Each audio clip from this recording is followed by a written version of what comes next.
नमस्कार, आप देखना शुरू कर चुके हैं पब्लिक वाणी। आज हम आपको बता रहे हैं कि पब्लिक वाणी की एक खबर का बड़ा असर हुआ है।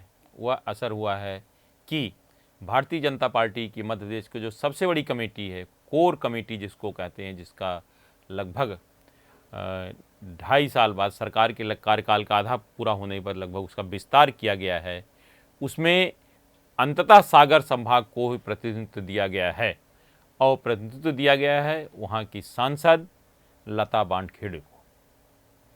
और उसके साथ ही महिला सशक्तिकरण की दिशा में कदम बढ़ाते हुए सरकार ने 2 महिलाओं को शामिल किया।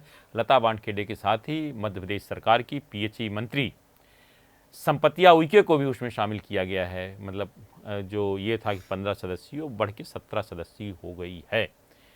अब वो हमने खबर जो चलाई थी 12 अप्रैल को कि सागर को प्रतिनिधित्व नहीं मिला। सागर मतलब बुंदेलखंड का वह संभाग है जो भारतीय जनता पार्टी का गढ़ बन गया है।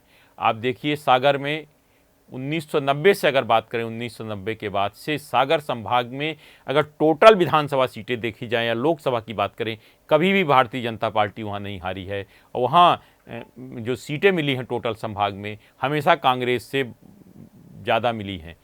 इसके चाहे अपन 90 के बाद जो भी चुनाव हो, चाहे 93 की बात करें, 98 की बात करें, 2003 की बात करें, उसके बाद 2008 की बात करें, 2013 की बात करें, 2018 की बात करें और 2023 की बात करें, लेकिन उसके बावजूद भी सागर संभाग को के उतना प्रतिनिधित्व नहीं मिला जितना मिलना चाहिए।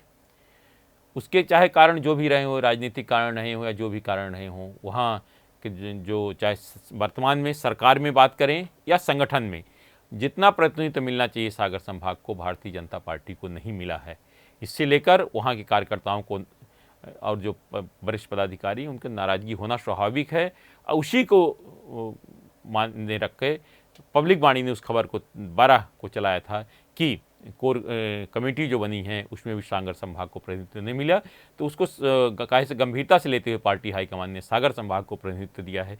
देखिए, 12 अप्रैल को पब्लिक वाणी ने जो चलाया था वो देखिए, सुनिए पहले इसको। भारतीय जनता पार्टी ने आखिर सरकार के कार्यकाल का आधा समय लगभग बीत रहा है, इस दौरान कोर कमेटी का गठन किया है। हालांकि कोर कमेटी पहले भी थी, लेकिन छोटी सी कोर कमेटी अब बड़ी की गई है। कोर कमेटी में सभी को एडजस्ट करने का प्रयास किया गया है, आपने देखा, और उसके बाद ये असर हुआ। तो अच्छी बात है, कम से कम जो पार्टी हाईकमान ने मामले को गंभीरता से लिया। और देखो, होना भी चाहिए। अगर हम बात कर रहे हैं तो जिस संभाग लगातार आपको प्रतिनिधित्व दे रहा, लगातार आपके जो भी है कि पार्टी के लोग ज़्यादा जीत रहे हैं, तो निश्चित रूप से उसको मौका मिलना चाहिए। अगर मंत्रिमंडल में बात करें, सागर संभाग से 3 मंत्री हैं। खाद्य और नागरिक आपूर्ति मंत्री गोविंद सिंह राजपूत, पशुपालन राज्य मंत्री स्वतंत्र प्रभार लाखन सिंह पटेल और पर्यटन व संस्कृति मंत्री राज्य मंत्री स्वतंत्र प्रभार धर्मेंद्र सिंह लोधी। अब इसमें भी हर समाज को प्रतिनिधित्व नहीं दिया गया, इसको लेकर बात चल रही। तो मुझे लगता है कि अब सागर संभाग को जो पार्टी ने गंभीरता से लिया है, उसके तरह लता बांड-खेड़े को शामिल किया गया है। अब और संगठन में भी जितना महत्व मिलना चाहिए नहीं, पिछले बार भी मंत्रिमंडल में कई लोग थे। आप सागर जिले से अकेले पिछले शिवराज सिंह मंत्रिमंडल में 3 मंत्री थे, बाकी और मंत्री थे, और पन्ना से भी थे बृजेंद्र प्रताप सिंह, और सभी कैबिनेट मंत्री थे।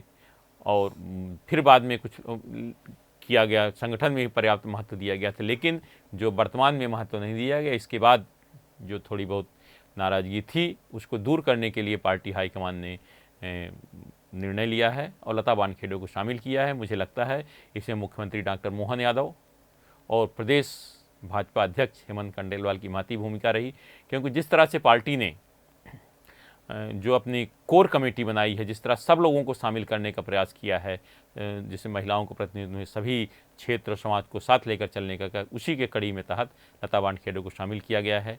और फिर आज जो बैठक है, मतलब 14 अप्रैल को मुख्यमंत्री निवास पर आज पहली बैठक होगी, जिसमें कई महत्वपूर्ण निर्णय लिए जाएंगे। जिसमें मुख्य चीज़ें जो होनी है, उसमें एक तो यूसीसी पर कैसे काम करना है, जो विधानसभा सीटें नए सिरे से होना है उस पर क्या होना है, नारी बंधन अभियान कैसे करना है, साथ ही जो नियुक्तियां अभी अधूरी पड़ी हैं उस पर कैसे हो, क्या करना है, सबको साथ लेकर कैसे चलना है। साथ ही सरकार मुझे लगता है कि आपके सहकारिता चुनाव पर ही फोकस कर रही है। कल ही सहकारिता मंत्री विश्वास सारंग ने बैठक लेकर कहा है कि 10 लाख पैक्स के नए सदस्य बनाए जाएंगे, मतलब प्राथमिक सहकारी समितियों के सदस्य बनाए जाएंगे। इसका मतलब है कि जो लंबे समय से सहकारी समितियों को चुनाव नहीं हुए वो चुनाव भी होंगे। तो ऐसे में जो कोर कमेटी की भूमिका और महत्वपूर्ण हो जाती है। आज सिर्फ इतना ही। इस तरह खबरों के लिए हमारे चैनल पब्लिक वाणी से आप बने रहिए। आपके पास भी कोई खबर है तो हमें ज़रूर बताएं, क्योंकि हमारा नाम है पब्लिक वाणी। हाँ, आपसे एक अनुरोध ज़रूर है कि अगर चैनल को आपने सब्सक्राइब नहीं किया है तो सब्सक्राइब ज़रूर कर लें, क्योंकि हमेशा आपको ताज़ी खबरें और जो जनता से जुड़ी खबरें आपको मिलती रहेंगी।